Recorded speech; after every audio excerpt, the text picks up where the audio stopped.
try to remember where we were last time. I think we have a lot of quests to do. Hello. Let's see. Sorry, I had something else going on. Let's see. We need to do stuff. Oh yeah, the head warden of Brackenbury Sanitarium. A place of mystery. Of misery and madness. Brackenbury Sanitarium is over here. Let's go there. All right, then.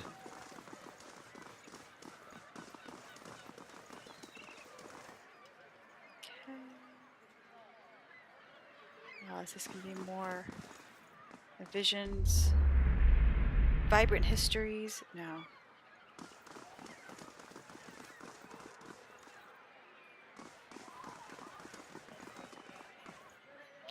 Business around here took a hit when stalwart mines dried up.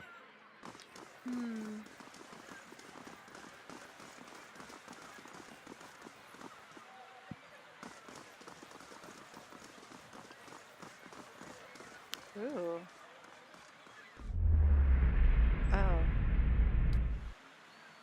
Nah. Oh, what is this though?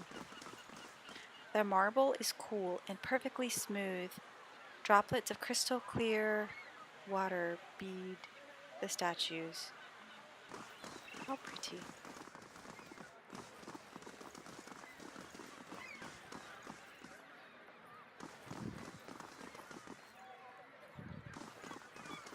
Okay.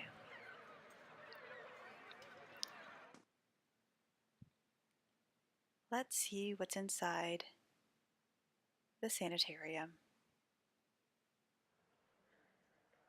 So this is the main quest.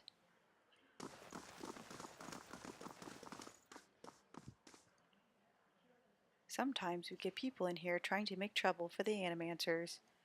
I can believe that. They seem to be not liked. No.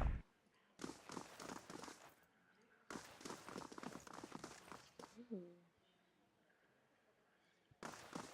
Oh. Why is he talking to that statue? Speak with the head warden, Ethelmore, if you wish to make an appointment with one of our Animancers. Oh, he was talking to the statue.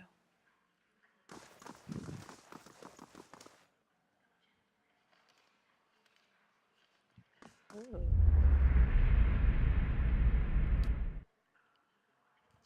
What's up with you? You must be a godlike.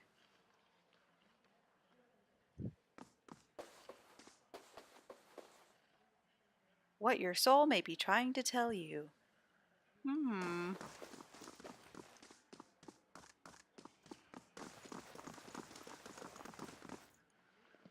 These look like field sketches of Ingwathian ruins and artifacts. What does that have to do with animancy? Adir Customs.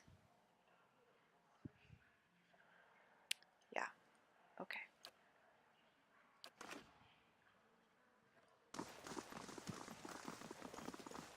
Oh.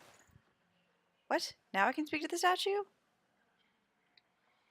Head Warden Ethelmore. A well-maintained statue of a middle-aged man presides over the room, looking down, unblinking, over the bustle of harried academics, pestered by the hopeful desperate. A strong warmth emanates from it that you could sense from across the room. There is a human soul stored beneath the stonework. You feel its attention turned towards you. It has been some time since a watcher graced these halls. His voice echoes deeply, rumbling the floor beneath you. I am envious of your natural insights, traveler. I can only imagine how it might have helped my work in life. Now, what is it that has brought you to my sanitarium.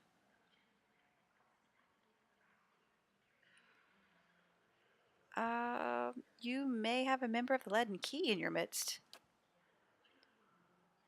Ethelmore groans and the stone around him shudders. I could have done without hearing that today. Many have their intrusions been in our affairs. Of course, one can seldom be certain whether they've meddled or whether calamity has struck on its own.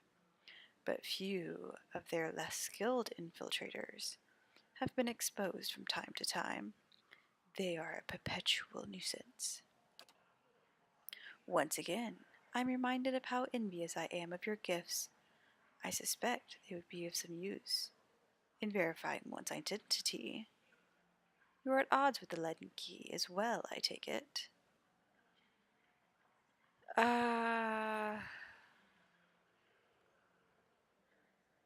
I don't really know if they have something I need or if they're up to something. Let's do that one. I think they're up to something, and I want to know what they're up to. They are always up to something. Of that you may rest assured. If their plots have come to involve you, you have my sympathies. Do you have some idea of who this person might be?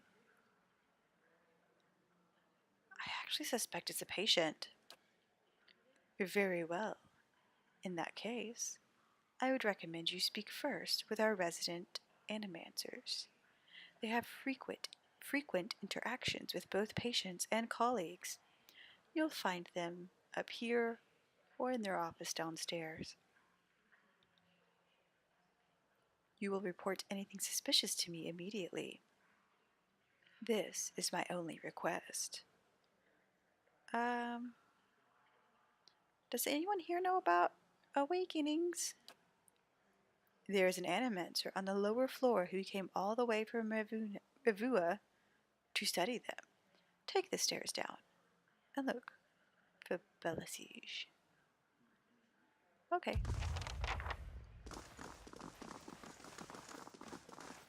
This man's soul was torn asunder by a bivouac. As you can see, the patient is unresponsive. Common after soul trauma. The animancer places a small stone upon the patient's forehead. A portion of his soul was recovered near his body. We used the stone as a vessel for the transfer. Can you hear me, Oswin? The patient's eyes slowly open before a panicked, wild expression washes over him. Unfortunately, the extended dissociation has permanent side effects. The patient becomes more agitated, grunting and moaning as he tugs at his bonds. With further research, we're confident that we'll be able to rehabilitate patients like Oswin. Oh. Hail, traveler.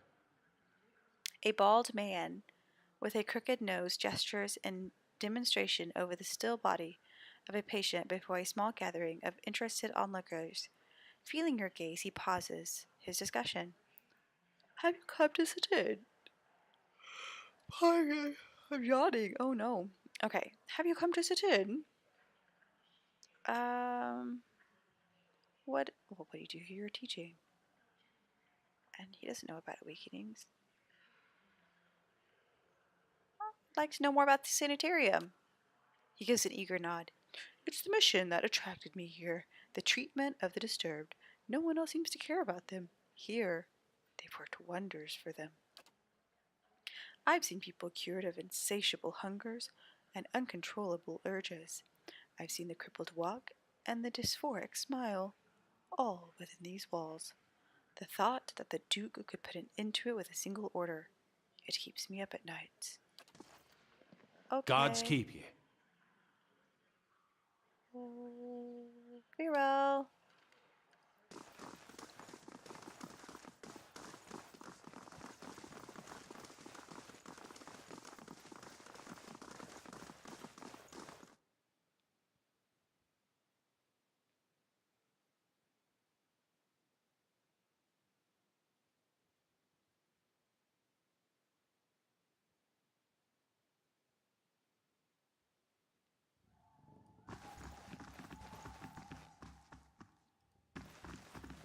Those are scary noises.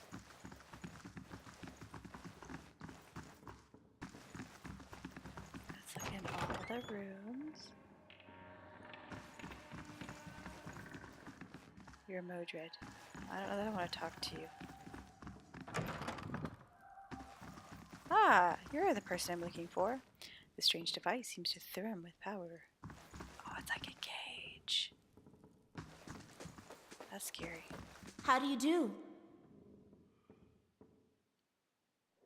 A woman paces back and forth, her feet crunching on the soft red carpet. She gestures and mumbles to herself, shaking her head as she pores over pages of notes. She almost walks into you. Ekasi! Here I am looking so hard for answers in my research that I do not see the kiss standing in front of me. What can I do? I'm looking for an expert on awakenings. She laughs bitterly. Ack, that would be me.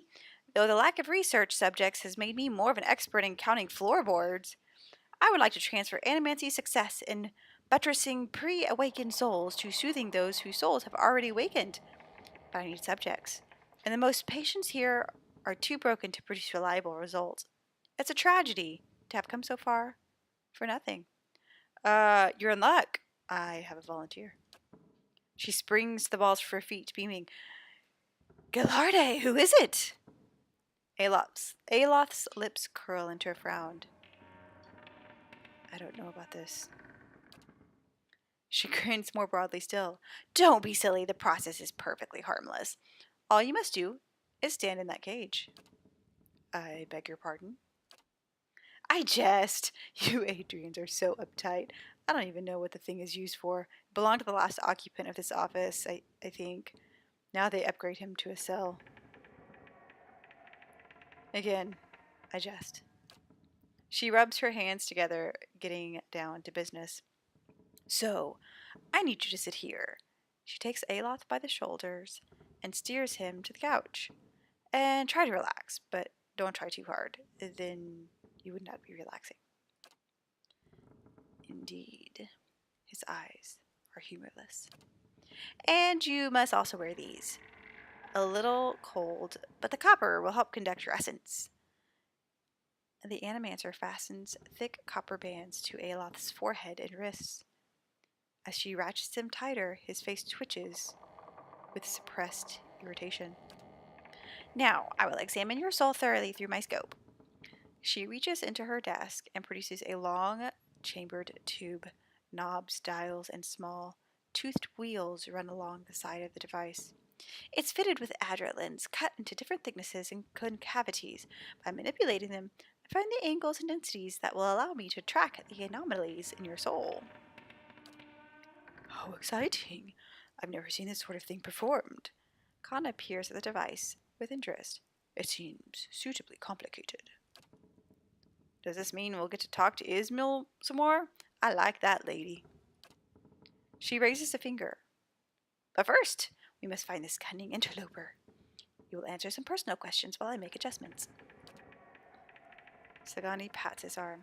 Don't worry, I'm sure we won't hear any of it. Aloth squirms on the couch. Very well. Belisige holds up the scope to her eye and flicks a knob. To begin, tell me something personal, something from a time before your awakening. There's nothing to tell.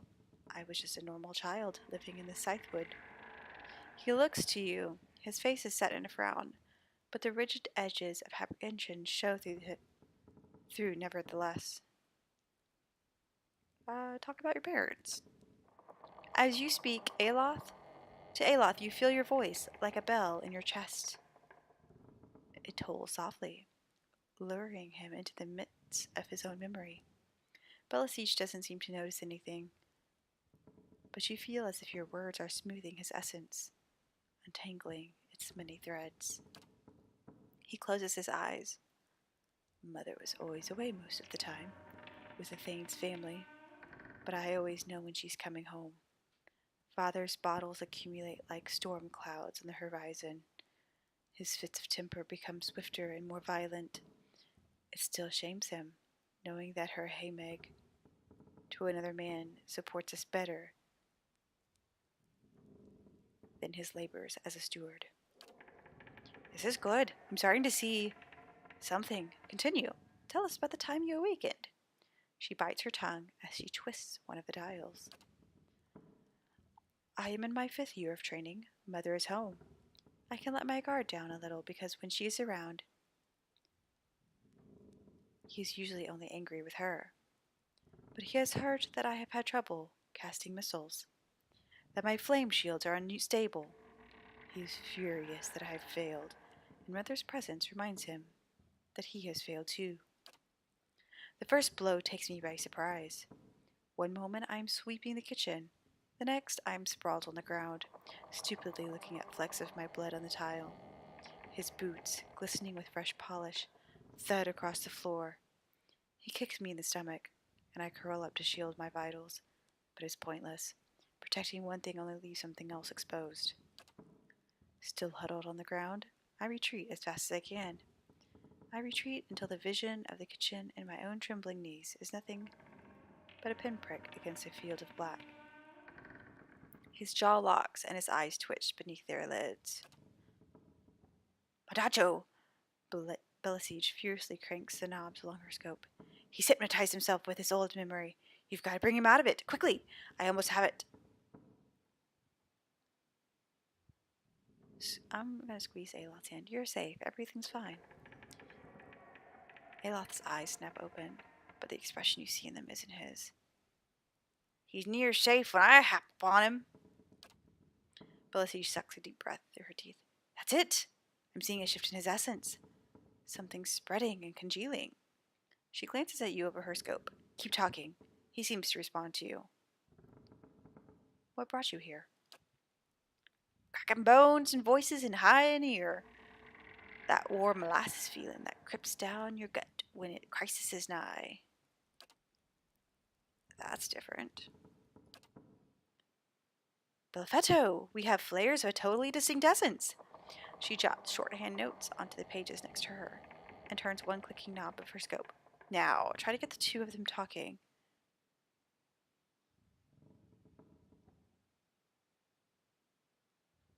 Esselmere, why don't you tell Aloth why you've awakened? Fie, he's the one who needed me, hiding in his own bone bag like a turtle in his shell. Aloth's face twists in fury. I never turned it over to you.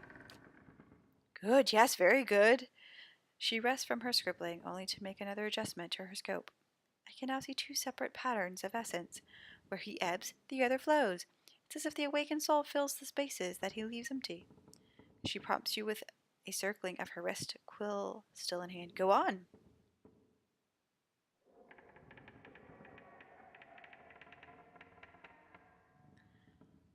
Aloth, what's this about ceding space to Uzzelmere? He grits his teeth painfully. I've given her nothing. She usurps me in my own body. Aye, and I lent him a pair too. You should ask what I did, that old man of his, how the last time he laid hands on us, I break it in 3 places. Aloth's head jerks to the side. That wasn't your decision. It's never been your decision. Now I was awakening, but now I'm stuck with you, and you danged if I'm going to let your Ninian drag us both through the scooper. Very good. She lowers her scope and consults her notes. I think I finally got something we can work with. I tracked Uzzelmere's essence throughout the exchange. She had a particularly high density index during the most heated portions of their argument, and her essence seemed to localize most clearly in the lower portion of the subject's left rib cage. That's right around the spleen, which of course means that she's triggered by black bile. No doubt the subject's characteristic melancholy is to blame. Aloth blinks back at you. In the midst of his perturbation, you're not quite sure who's looking out his eyes. That's utter horseshit. How gracious. She glares at him. Yes, never mind my years of training. I suppose you have a better explanation.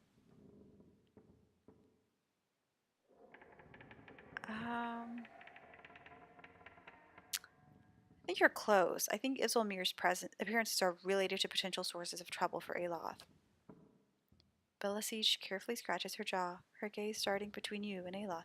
I suppose that could be true. She jots another note. I'll have to check this against other research. He removes the copper bands. Well and good for you, but what does that mean for me? Belisige frowns at her notes, tapping her cheek with a quill and making a grand show of concentration. However, you catch her stealing a glance at you over the pages.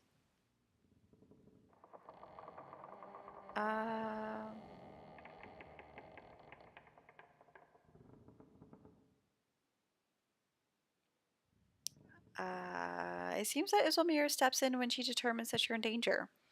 It's not clear yet whether this is a help or hindrance. From my position, I'd say it's pretty clearly a hindrance. I've got a lot to process. Regardless, thank you for your help, Trinity. He does not look at Belisige. She sets her notes on her desk and returns to her scope. Well, I hope this has been useful for you as it has been to me. I finally have material worth publishing. Will be the toast to reviewer, Findrailoth. Wow. Lots of experience. His grimace melts into a crooked smile. Aye, advancing the right-wise principles of animancy. Just what you've always wanted. As you turn to leave, you catch a darting movement out of the corner of your eye. Belisige is humming to herself, still occupied with her scope. But Aloth is holding her notes. He's just about to tuck them into his cloak when he catches you watching. He holds a finger to his lips, his eyes wide and imploring. Please, I don't want my personal information published like this. Especially not after her nonsense.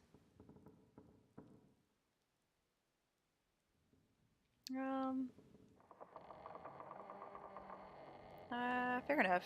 I think you have a right to privacy. You know, HIPAA, FERPA. I think these things are important. Just do it quietly. He hides the papers in his cloak. Not to worry. We'll see this on our own.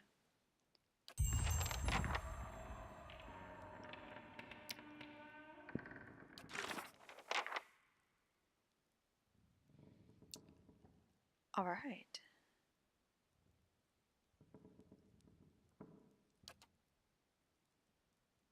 Well, that wasn't quite the main quest, was it?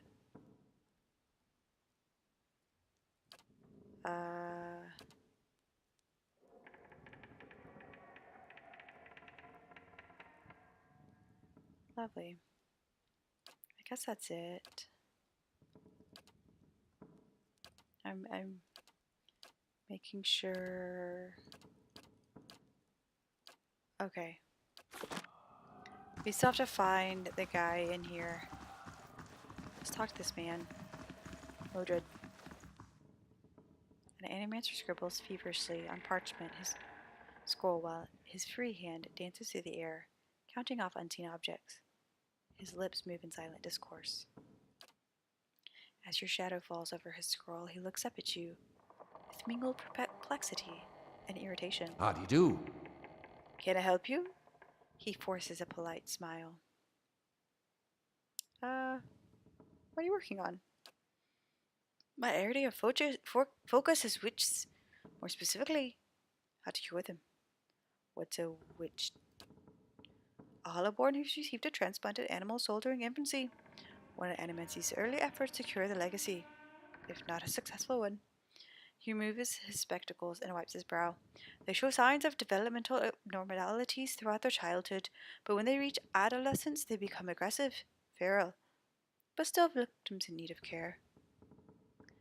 This seems like a really weird solution. You're taking animal souls and putting them in children?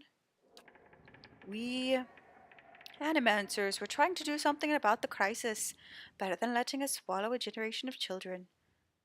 He stares at a fixed point on the far wall. And despite the controversy, it only went so far because at first it seemed to work. People called it the salvation. Children that had never been responsive to any kind of stimuli suddenly seemed aware of their surroundings, of their families. He takes a slow breath. The complications don't begin until puberty, but that's when the incompatibilities between body and soul take shape. Children become violent, ravenous. But we paid dearly for our mistake, I promise you. Angry mobs hunted down animancers and burned down their homes, with them still inside, off to snot. People took it to calling the cruel salvation, and many still loathe us for it. But we wanted to stop the legacy as much as anyone. The public begged for our help, and we did the best we could. I don't know if that absolves us. So why do you study them? Though you've pretty much told me. I'm asking you anyways. Yes. What kind of question is that? Just thinking of all the families that could be healed, the lives that could be restored. What could be more important? His face is reddened as he turns away from you for a moment. He shakes his head. Animancy has an answer here. I know it. It's simply a matter of working it out. I see. Good. He looks eager to return to his work. Oh, and have you seen anything unusual here? You must be joking. This is the sanitarium. Nothing is usual down here. He pauses. Although, now that I think of it, the patients seem more agitated lately. But they're Caedmon Azo's responsibility, not mine. Modred nods, taking a deep breath. Then, if there's nothing else... Okay, I'll be on my way.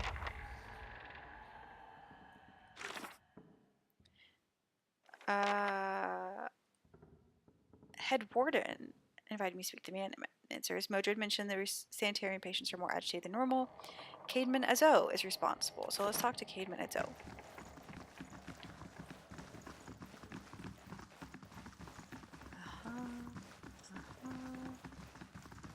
Locked. Are you Caedmon Azo in here?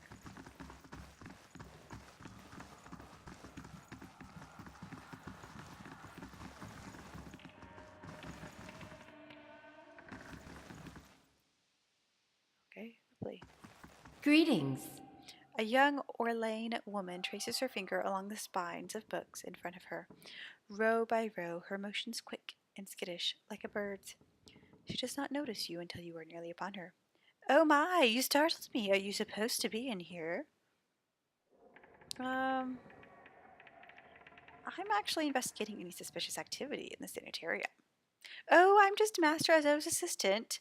He'd know more about that, but he's in the middle of busy with some patients.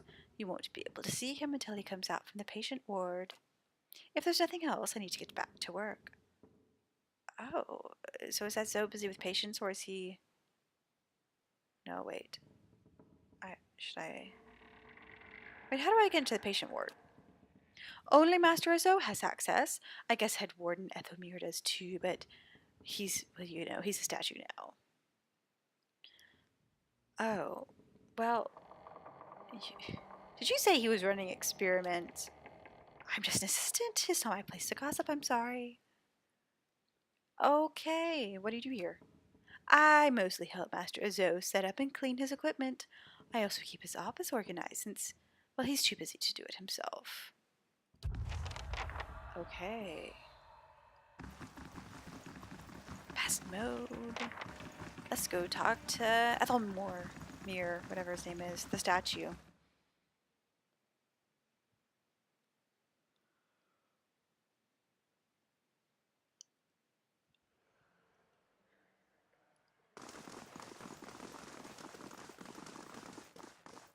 Good day to you. Have you learned anything of interest? Maybe. Is Caedmon Azo running experiments on the patients here? Experiments? Caedmon Azo is in charge of the patient welfare now. He's not authorized to run any more experiments. I'm disappointed in Caedmon. I'd hoped he would be the one to guide your inquiry. He'll be in his office, or in the patient wards. I am granting you immediate access so you can find him.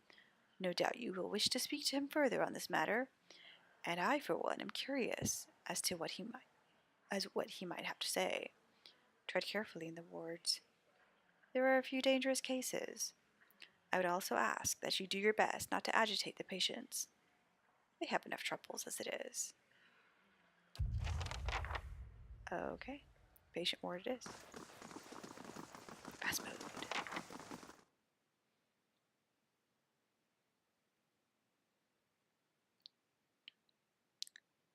Hmm.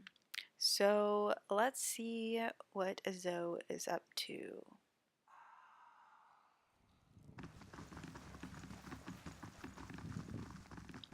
I bet this is it right here. It was locked. Oh, yep. Totally open. Oh, it's like a little rec area. Flesh construct. He said not to bother the patient, so I don't know that talking to them is a good idea. Let's just look for Master Azo. Cademan, Azo, whatever his name is. The crooked boards show deep gouge marks. They're spaced like folk or elven fingernails. Ew, gross. It's like an office area. Let's go in here. Oh, that looks like a blood. Oh, there's like ooh. This looks like a terrible place. Okay, my lockpicking skills suck. Ah, hello. You look reputable. Cademan is out. A round-faced, balding man turns to face you. His upper lip is pulled upward slightly by his pointed nose, exposing his upper teeth when he scowls. What is the meaning of this? By the way, Ethelmore told me you're not supposed to be doing any more experiments. Not that I'm a tattletale or anything. Yes, well, Ethelmore hasn't done much good for anybody since he had his soul moved into a inanimate object, so I fail to see why I should let that sway me. If animancers followed the commands of their leaders, where would we be? We'd all be as backward and as willfully ignorant as the Red Siras. Reed Siras? Okay. We would know nothing about life or death or even ourselves. We would be lost in the dark with no clue as to why. Animancers must push the boundaries of knowledge, but you must be careful, as though even Defiance Bay isn't as safe for researchers as it once was. Yeah, I think surely there are other paths that don't involve risking lives. Indeed. Many lives have been spent in such pursuits, writing treatises and poems. But tell me this, how does one verify the truth of a poem? If some philosopher stumbled across the meaning of our existence, how would we know it from a false one? These are wasted lives. In Animancy there is progress. We are measurably closer to complete understanding because of our work, and that will be true until our work is complete. Hey, Water Rooster, you're back. Welcome to the stream. I'm so glad to see you. I'm so glad you're back. Yay. Who will solve Widewen's legacy? Some church? Some warrior? It will be an Animancer, or it will be no one at all.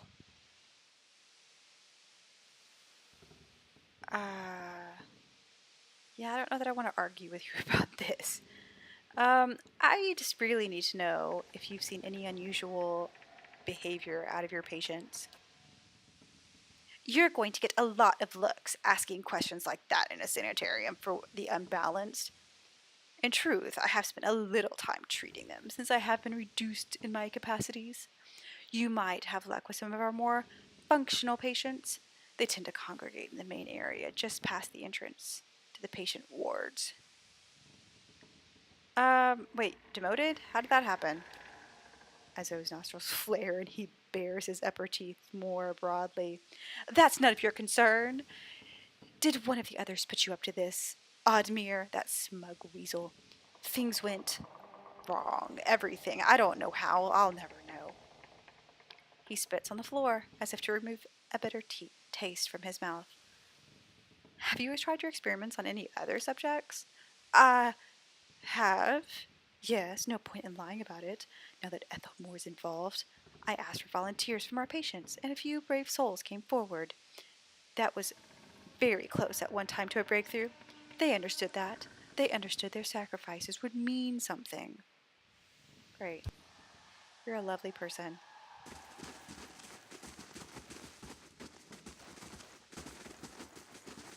Let's zoom out a little bit. There we go. Okay, so I need to ask the more functional patients what they know. Patient. This one has a name. Let's talk to them. A curved spine twists this woman's posture forward, her greasy hair draped over her large eyes like vines. She smiles at you. You must be visiting someone. Then, noting your appearance, she adds, a friendly visit, I hope. Why are you here? You seem to be functioning. Behind her hair, her cheeks flush. I don't want to say you'll think of less of me.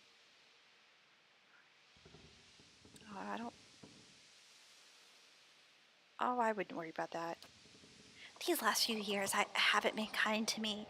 They haven't been kind to anyone, really. I try not to think of it as personal. I lost my husband and both boys in the Saints' War. My daughter, the legacy took her before she was ever mine. I made do. What else can you do? I moved into a tiny place in Andre's gift, got by mending clothes and the kindness of strangers when I had to. But I was surviving and the gods were watching over me. I could live with that. Then one day this noblewoman comes in, wants this fancy gown fixed. Gorgeous thing, this shade of blue I've never seen before. Only I had. I looked at it, and it reminded me of something. I had what they call an awakening. I remembered being a noblewoman myself in another life. People doting over me, men doting over me, the best food, the most beautiful home, all the things you'd never dare dream of. They were mine. It was poison knowing that, all those things I had that I'll never have in this life. It did something to me. My food started to taste rotten. The walls of my little room seemed to close in around me. I stopped being able to sleep in my own bed.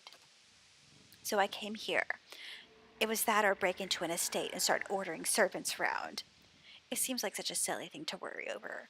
You don't have to tell me. But I can't get past it. And I start to wonder, did the gods choose this life for me? And if so, what a terrible thing I must have done to deserve it. Well,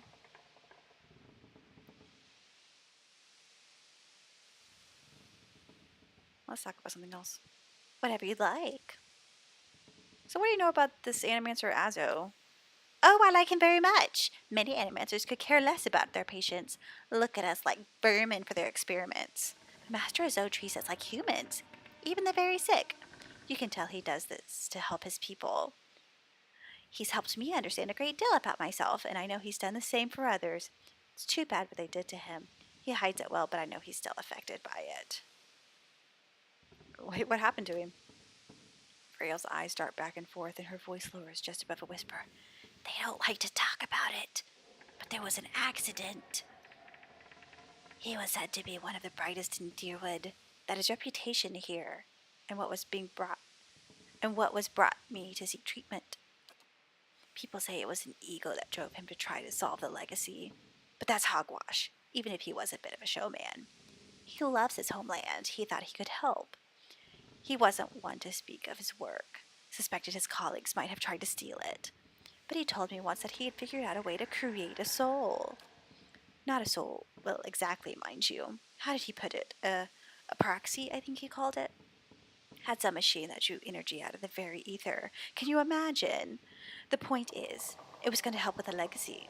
It was going to make the Hollowborn into something easier to love, to care for. God knows that's something we need. Do you know what they call those empty little babies in Andre's gift? No, tell me. They call them buoys, because many of them are found floating face down in the water. These are mad times. Anyway, Master Zo had scheduled a public demonstration of his work in the Copper Lane. He was so excited. And then the next day, he was locked in his office, turning away visitors, I heard, and he stopped seeing patients. I don't know exactly what happened, and I don't have the heart to ask him, but I'm glad they're letting him treat people again. So have any of the patients here been acting unusually? Where, well, there's Batixa, who relives a murder she committed more than 5 lifetimes ago. Idleman, who they say only has half a soul, and who was found collecting the faces of others because he believed his own to be a false one. Graham, well, he speaks a language no one understands and wails at night sometimes. Well, I didn't mean like. Just tell me, is there anything like not normal? I mean. Well, yes, I suppose, but nothing they didn't volunteer for. Master Azo lets us know that a number of patients in the North Ward had volunteered for a new therapy and would be escorted to his laboratory to receive treatment. The North Ward has our most troubled cases. I'm glad some of them have chosen to get help. It seems to me it's gotten quieter over there since it started. It's Graham I see them taking in most. He struggles, but he always was a bit of a wild one. Do you think I'd be able to visit the North Ward? They like to keep them separate. I don't know that I'd ever seen the guards allow a visitor. Just Master Azo. You might ask him. He's very sympathetic.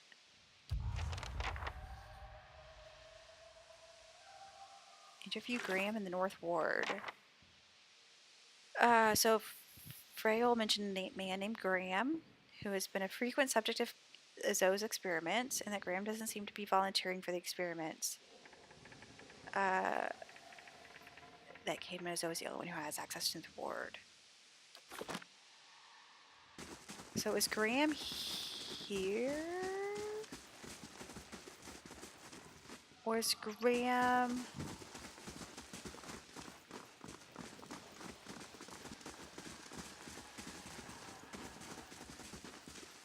I don't guess I can ask Caedmon Azo about the North Ward. He doesn't seem to like me very much. Not that I tried to get him to like me.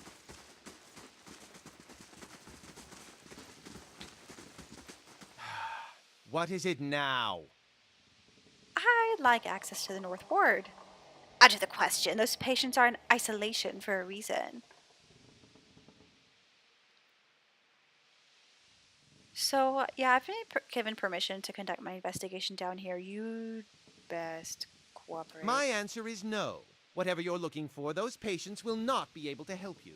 The head warden will stand by me on this. Oh. Boo.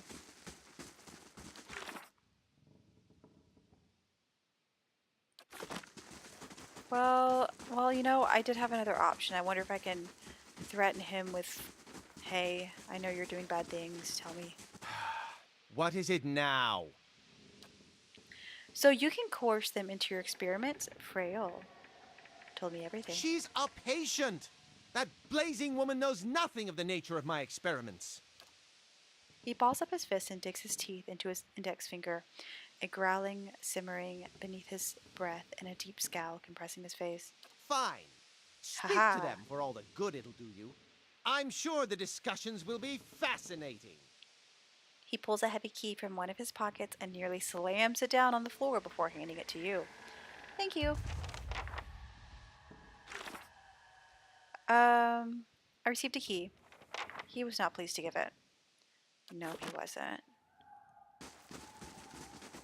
I don't really know where the North Ward is.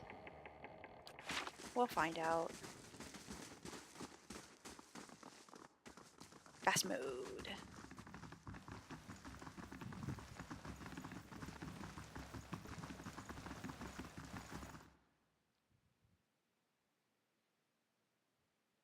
Druids have a wide variety of area offensive spells. They can also transform into things. Yes, I am a druid. I can transform. Oh yeah, I was supposed to tell you stuff. Hail and well met. Anything new?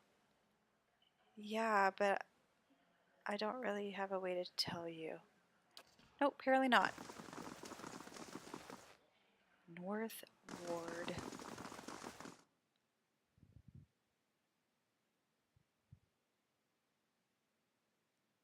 Unless it was downstairs in the basement, the North Ward. Ooh, if that's the case, that's gonna be really frustrating. First Fires, Andre's Gift, Hodred House, House Damodret. Charred Barrel. Copper Lane. Oh, surely it's not in here. Surely, surely, surely. Oh, how frustrating. I'm sorry. If you happen to know where the North Ward is, let me know. Can I not look at the second floor of this? Oh, bless. Go fast. I just want to double check. I don't want to walk all over creation and then find out it was still in the same room I'm in. That would be really frustrating. Let's check the map though.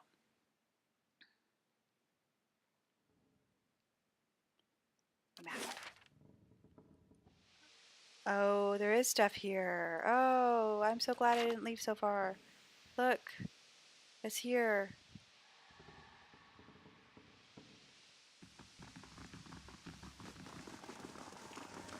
Oh, these flesh constructs make me nervous. What's this? Hello? Which in that cell back there? We've had incidents when people got close. Oh, okay.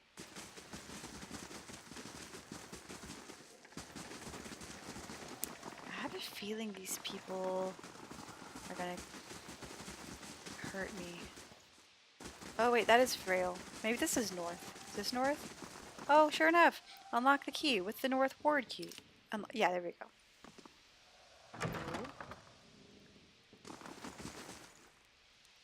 Oh, we can turn off fast mode. Lots and lots of doors of people. These poor people. This isn't the treatment that they were promised upstairs by the cushioned seats and lush carpets. Is that the cure for soul sickness? To be thrown into a cell and subjected to the whims of your captor? Well, if it's any consolation, I doubt the wealthier citizens have... Well, I guess it's not a consolation. Yeah, it is the poor being treated like crap. I'm sure they have their share of family members they'd rather forget. But if it were all treated like this, the sanitarium would never survive. What did these patients do to warrant such conditions?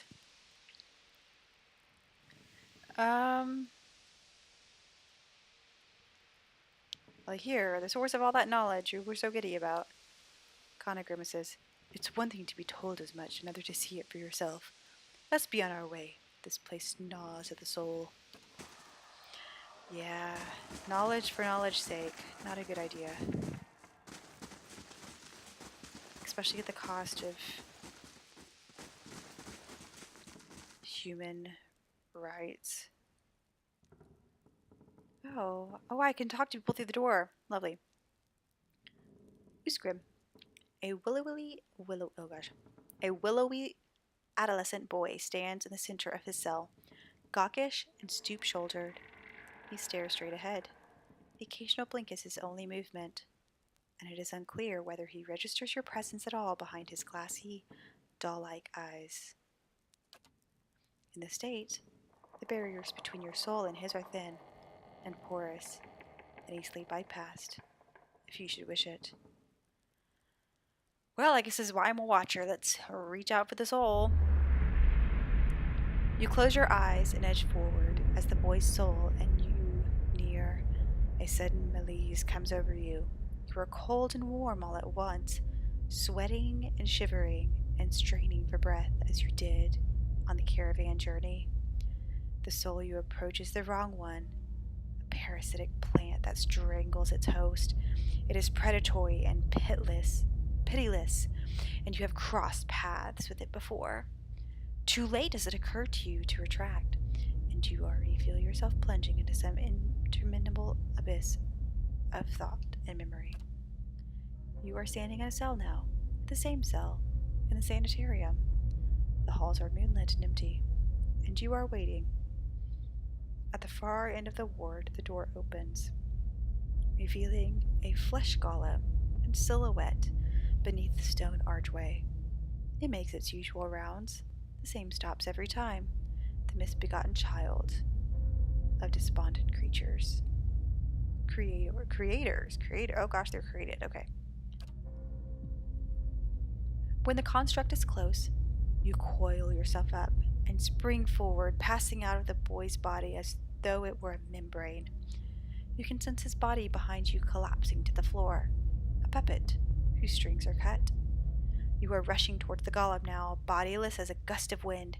Quickly, you think to yourself, quickly, and you feel the strength hemorrhaging from your soul as if you dart towards the makeshift abomination. You pass into the golem's shell and overtake the soul implanted within, encircling it, suppressing it, and contained in this new vessel. You are strong again. You step heavy-footed down corridors unheeded by the other constructs and scrutinized only by the wary, untrustworthy eyes of the mad, coming at last to an office piled with books and scribbled papers and the perverse implements of animancy. You set your oversized hands upon a large machine, a nest of globes and tubes and coils in the center of the room, and go to work, bending wires and unsettling alignments. Your surroundings are pulled past you, or perhaps you are pulled past them, and they dissolve into a blur when they settle into place again. You are outside on a clear day, standing in front of a crowd stacked high above you on the tiered seats of an amphitheater. You are acting for the crowd, standing deliberately still. But this is no play. A balding man with rodent-like features is strapping you to a machine, the one you had tampered with. You see your arms for the first time, short and fleshy, unmistakably those of a little girl. But this body is not truly yours. Your mind still holds the same determination, the same hard-heartedness as before. The body itself is cold and vacuous, unlike the others. This one has no soul of its own. The man speaks, and the crowd applauds with the enthusiasm worthy of a hero's entrance. "Bear witness," he says, and he pulls a lever. The machine shivers and sparks, and a bead of sweat rolls down the side of the man's brow, but the crowd's apprehension quickly gives way to awe as crystal globe fills with a radiant mist that casts the entire theater aglow. He opens a valve, and the globe crawls through a tube along a length of copper wiring that runs to a set of electrodes beneath your armpits. You feel nothing when it reaches you, as it should be, for you have been leading his work astray periodically for some time, altering notes and settings and playing puppeteer for Hollowborn. But you make it look how people would expect it to look when a body is infused with a soul. In a moment, the machine goes dark, and the man unstraps you, eyeing you with a scientist's concern. He looks back up at the crowd. "Behold," he says, but there is obvious hesitation in his voice. Slowly, you take a plodding step forward, and then another, and another. You look up at the man, giving him the eye contact of which no Hollowborn is capable.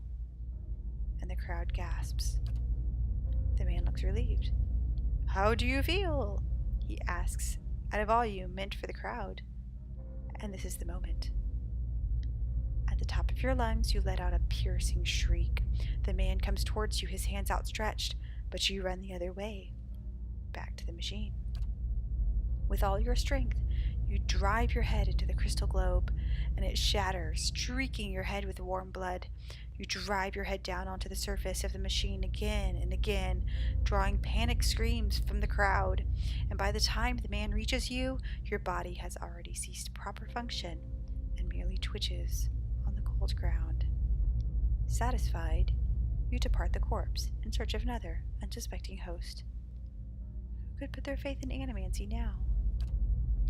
You are pulled again from your surroundings, transcending the boundaries of memories and lifetimes, deeper and deeper, past betrayals and murders and lies upon lies that from the thick webbing of plots beyond mortal comprehension. You settle at last on a room you have seen before, expansive, with a tall device encasing an Audra monolith at its center. The room is filled with people, and the people all look at the device. You are yanked suddenly back to reality, and the once catatonic boy in the cell is looking directly at you, appraising, calculating.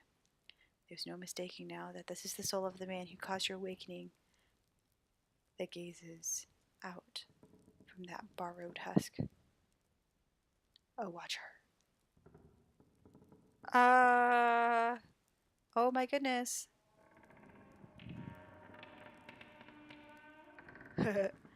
Oh, must be nice. You made me into a watcher.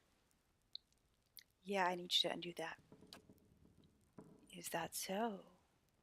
He makes no effort to hide his disinterest, but he continues to search her eyes. He makes a slight grunting noise, and his eyes soften for an instant, and it seems, for that moment, that he recognizes you. He opens his mouth to speak, then seems to think better of what he's about to say. His jaw tightens. I know your look. You hunger. Hunger for answers that elude you. It gnaws at your soul. It usurps your reason for being. You are like everyone. I will help you let go. He dodges backwards with startling grace, putting himself out of reach. On his face, there is no malice, only the dispassion of a farmer putting down a sick animal. Then, suddenly, he slumps forward.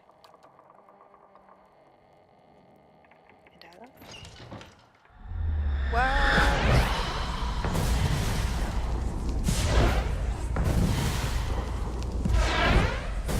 What did I tell you these guys were going to come and attack me?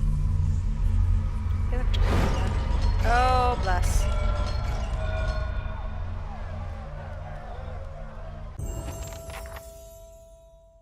So, awesome. I uncovered the Leaden Key operative in the sanitarium. He can possess those with weak souls and was using one of the patients to influence Kid Minazo's animancy research. Aww. Okay, I should kill the things.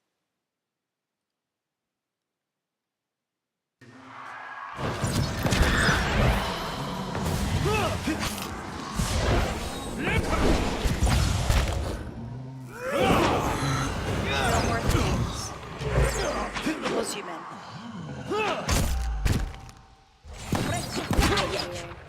Are we shooting things?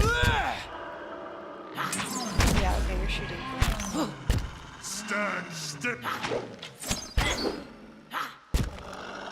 Brave thou There you go. Not getting through me. You can do it. Settle! I'm ready. Yeah, why are you using a ranged weapon? Like, aren't you like a sword lady? Yeah, there you go. Use that big old sword. Okay, that wasn't too bad. Level up! Everyone leveled up. Stash all the things. Wait, take all the things? Yeah. Oh, there are some unhappy people here. I understand. Ooh. The chains grow, and with added weight, the crescent bite marks pit the edges of the cot. The bucket reeks of offal. Ew, offal. Why is there offal? Like, that's like guts.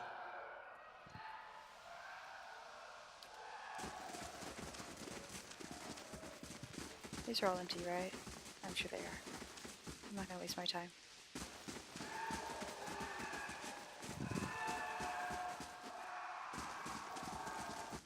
Oh, more things. Brave thou. Yeah, there you go. That's not very helpful.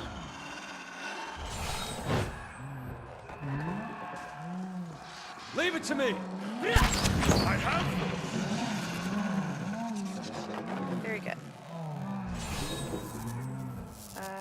Gotta hover just in the right place to get the vessel flesh. Okay, let's go check on... Oh my gosh. What are all these people? Why are they attacking me? Brave thou Philotheli. Settle!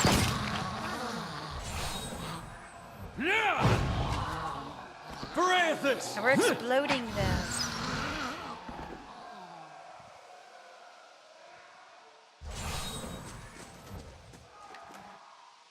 More vessel flesh. Yay. That's good information. There we go.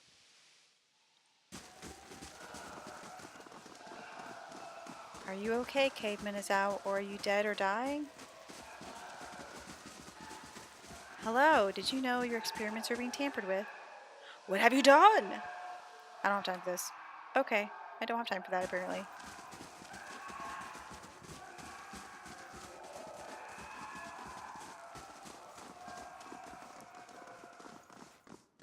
Yeah, I guess we just need to get... Oh, what's this? My stronghold! Completed! Wait, that was already completed. Oh, 6 hours, main keep. Wait, why was there a thing there? Does that mean it's about to be completed? Oh, I guess turn 10, taxes collected. We lost money, and we earned money? Oh, we earned money. Awesome.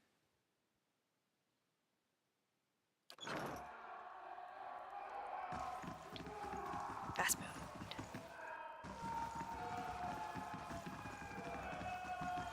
It's not safe anymore. No, I don't think it is. I think I made a mess. But it wasn't me, it was the leaden key. What the blazes happened down there? You were given permission to ask questions.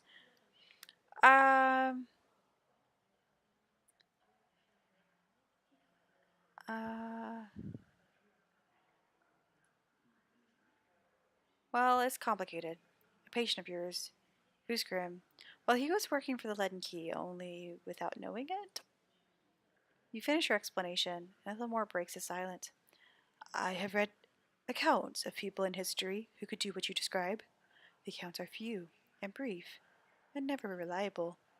Some go as far as to suggest they are all the same person. If truly such a person was here among us, plotting our ruin, would that I had a body again, and could be of some real use in our time of need. I fear what the future may hold for this place. I am grateful you were able to dispatch the threat before there was loss of innocent life. We very nearly had another scandal on our hands. What of Azo? What part of his experiments play in this catastrophe? Well, let's see. A scandal or leaden key would have found a way to interfere with the sanitarium even without Azo, as it was trying to only help the patient. Thank you.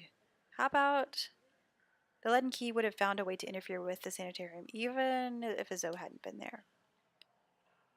Your half answer suggests bias, but it also just suggests it's as close to the truth as I'll get from you. Bias? I was trying to be unbiased. Whatever. Cademan will remain here, but he will be monitored, and under no circumstances will he have access to any equipment. Yeah, he's not gonna like that. Okay. Well, did I finish that? I did. Good job, us.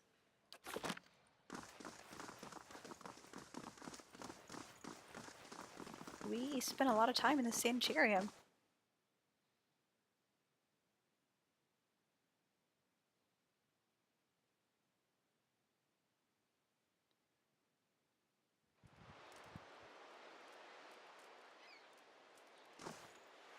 Oh, Welcome! beg your pardon. I have a message for you. You are summoned to Hadrid House, where Lady Webb wishes to meet you as soon as possible. They say she's an ancient spider, spinning her nets through the city. He gives you a careful look.